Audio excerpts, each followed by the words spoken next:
Hi guys, magluto tayo ng tanghalian. Ayan, ito na yung napito na siya. Ito yung isa, may natirang isa, nag-iisa. Ayan, pagtapos natin ipipito, igigisa natin yung mga kamatis.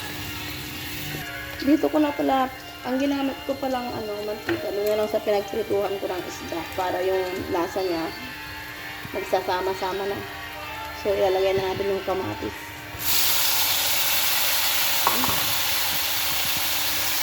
At nilagyan na po natin yung itlog at haluin na po natin.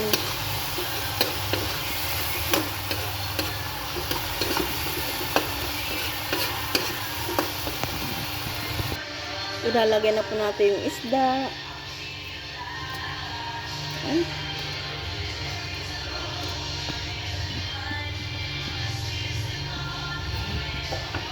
At yung toppings ng sili green.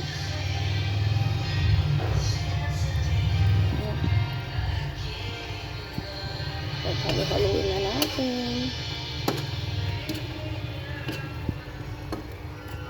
Ayan na nga guys, ang ulam natin ngayong tanghali, sarasyadong galunggong.